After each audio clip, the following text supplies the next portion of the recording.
ॐ भूर्भुवः स्वः तत्सवितुर्वरेण्यं भर्गो देवस्य धीमहि धियो यो नः प्रचोदयात्. Om Shanti Shanti Shanti. Namaskar, my dear friends. This is video number 10 of Katha Upanishad. This video starts with verse number 14 of chapter 1 of part 2 of Katha Upanishad. The perception of multiplicity in the non-dual Brahma is again condemned. Verse 14. As rainwater falling on a mountain peak runs down the rocks in all directions, even so he who sees the attributes as different from Brahma verily runs after them in all directions, runs down in is dispersed and ultimately lost. Attributes. The word dharma in the text means literally attribute, which according to Advaita Vedanta is non-different from substance. The attributes which distinguish phenomenal objects from Brahma are the result of Maya and are therefore illusory.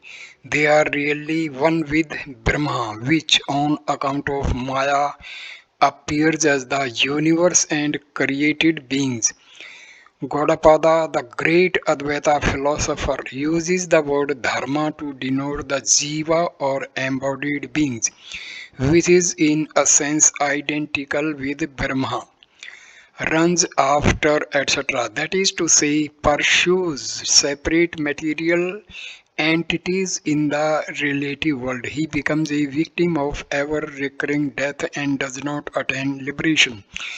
The perception of multiplicity resulting from ignorance is the cause of all suffering.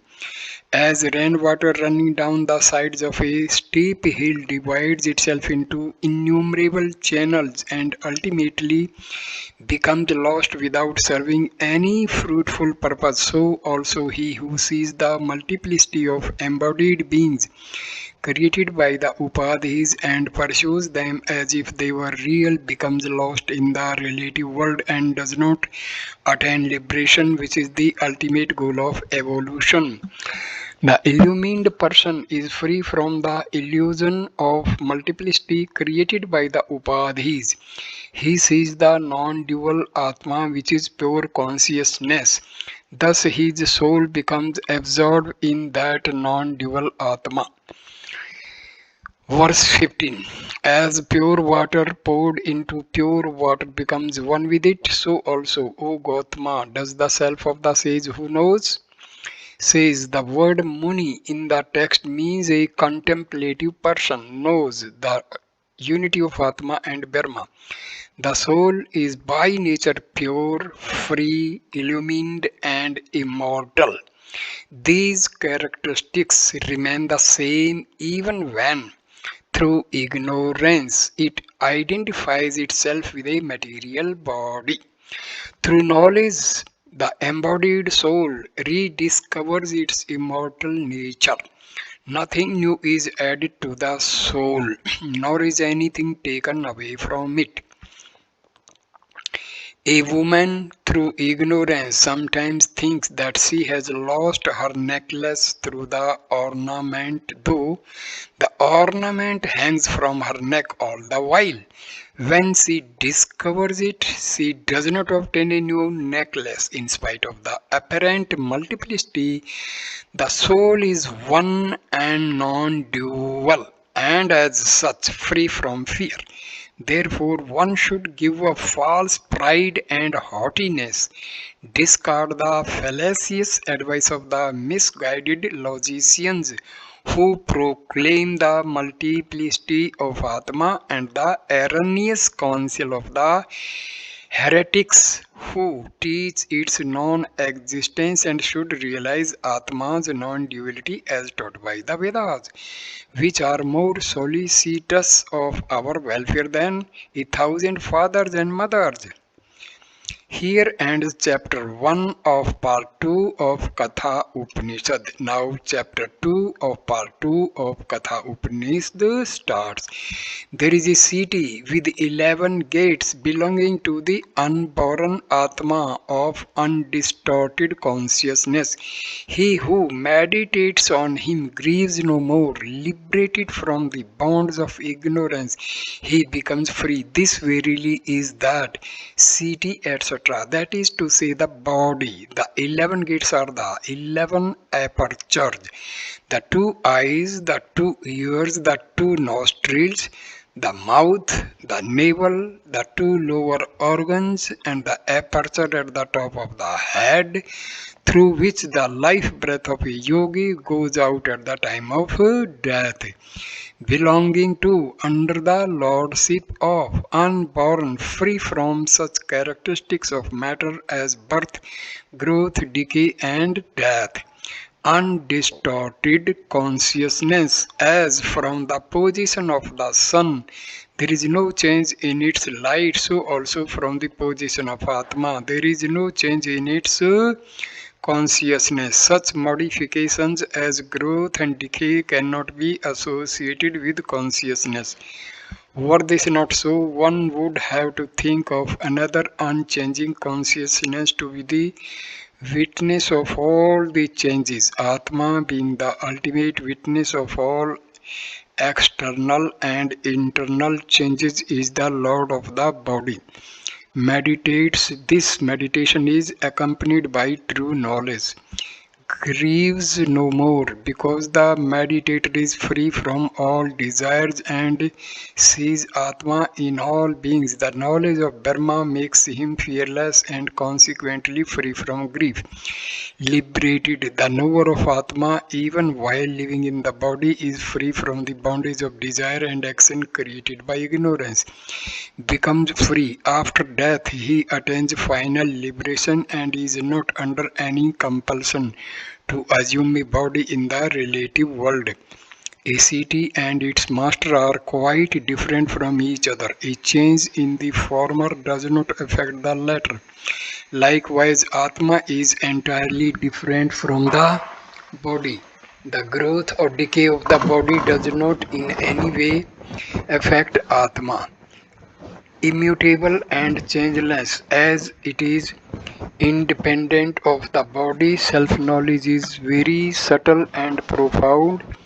The present chapter explains it from another approach.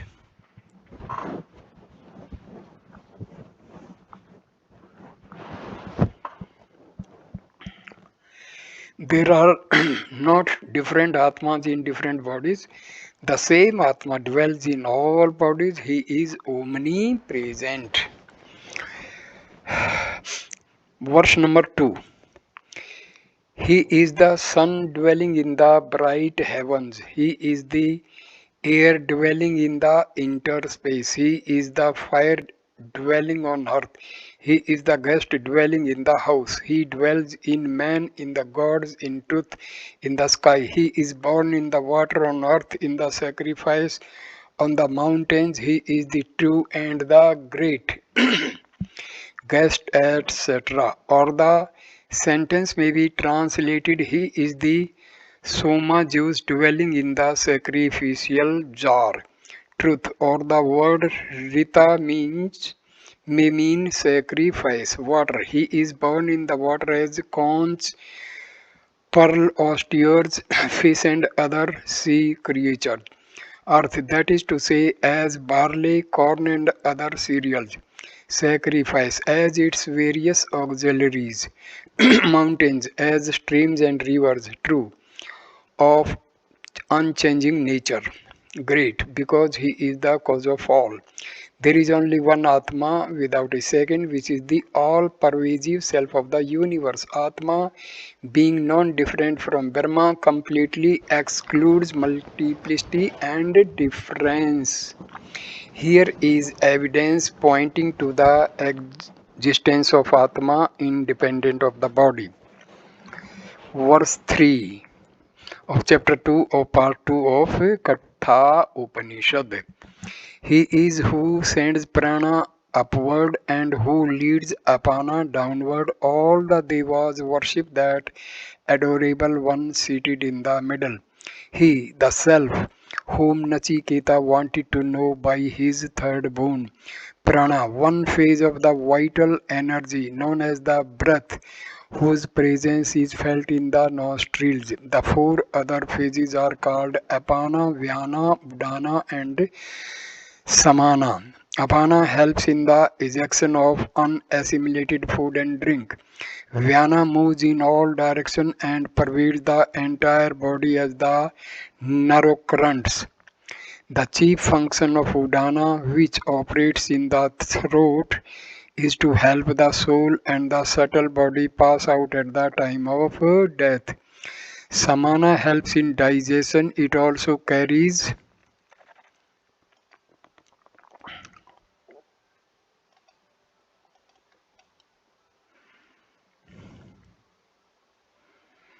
nutrition through the body.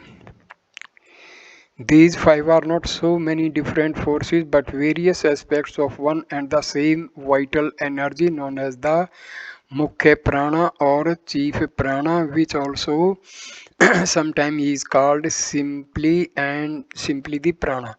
According to Vedantic seers, this prana is a manifestation in the individual body of the dynamic cosmic energy which manifests itself through all animate and inanimate objects and sustains them.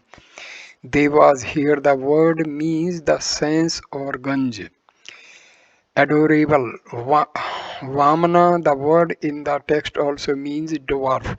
The self is often described as being of the size of a thumb in the middle, that is to say, in the heart. The sense organs bring the impressions of the outside world to the Atma, like subjects bringing offering to a king. That is to say, all their activities are for the Atman's enjoyment. The Atma uses the sense organs and the prana to serve its purpose. As a king uses his officers, it is totally different from them. The individual soul uses the body as its instrument to gain experiences which ultimately lead to its emancipation. When it abandons the body, the latter disintegrates like a city after the king has abandoned it. Verse 4. When the soul identified with the body and dwelling in it is torn away from the body is freed from it, what then remains? This verily is that.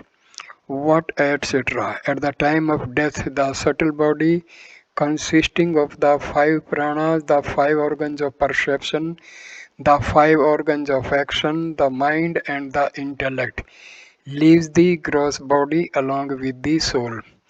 The gross body deteriorates and falls into ruin. This verily, etc. The Atma whom Nachiketa wanted to know is that spiritual entity in man in whose absence the body cannot live even for an instant. It is quite different from the body. It may be objected that the body is sustained not by Atma but by the prana or vital force, in the absence of which it perishes. This objection is answered. Verse number 5. No mortal ever lives by prana which goes up, nor by apana which goes down. Man live by something different on which these two depend. No mortal. According to the Vedanta philosophy, any combination of insentient parts must be for the sake of a sentient being. Combination implies purpose, which points to sentiency. For instance, an object like a house, a vehicle, or a piece of furniture, which consists of parts, does not serve any purpose of its own but that of someone else.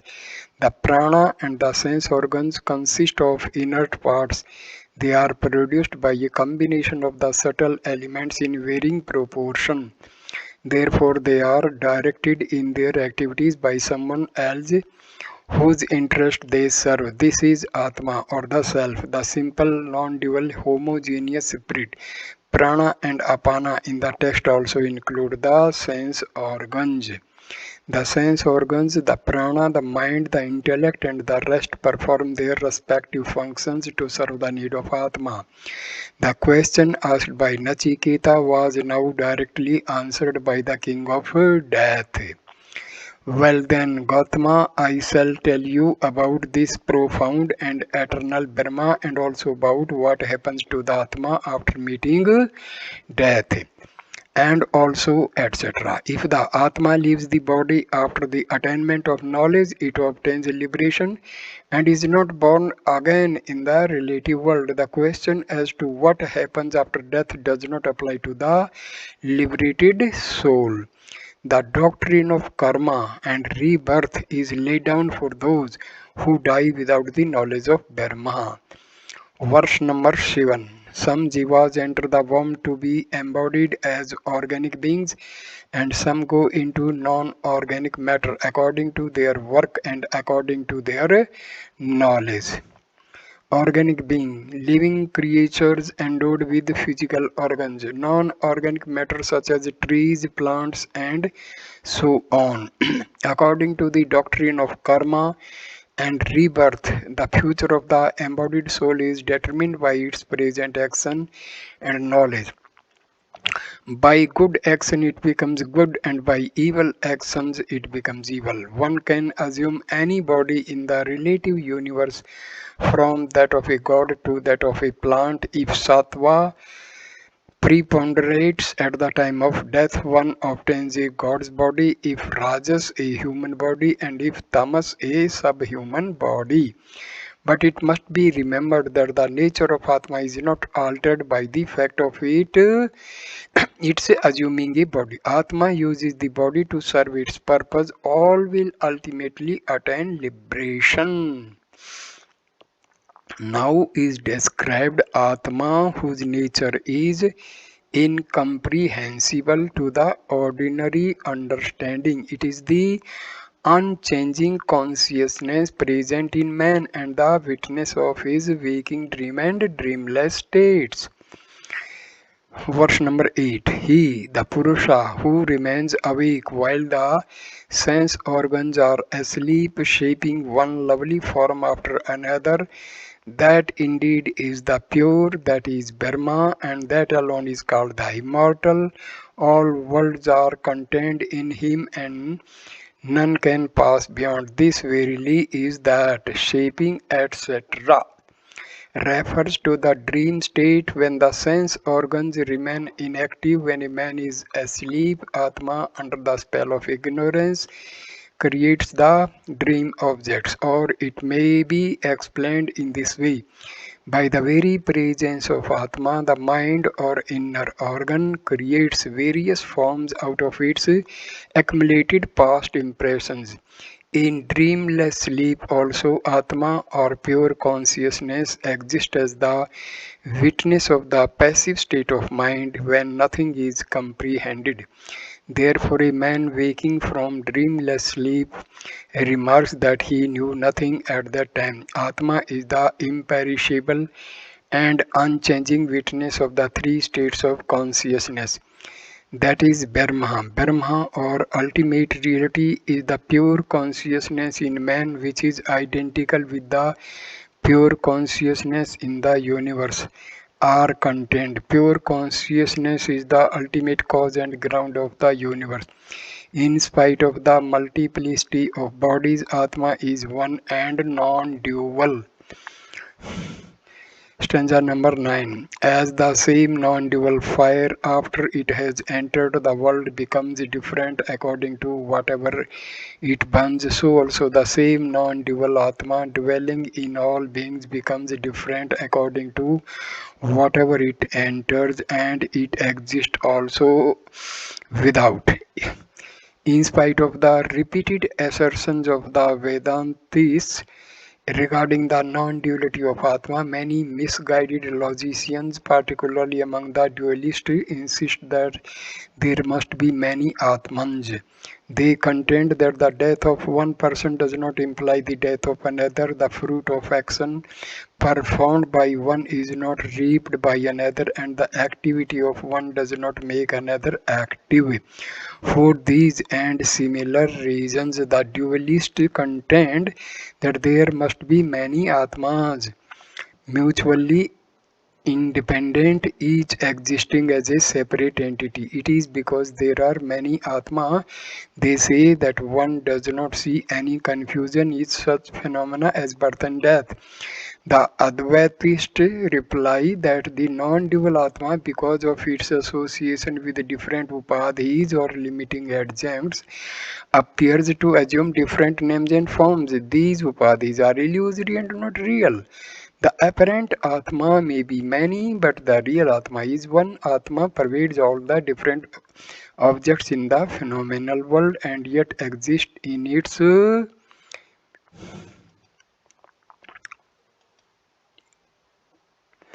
intrinsic purity. Vedanta is not pantheism. So I conclude this video here. Next video will start with verse number 10 of chapter 2 of part 2 of Katha Upanishad. So it will start another illustration, verse number 10.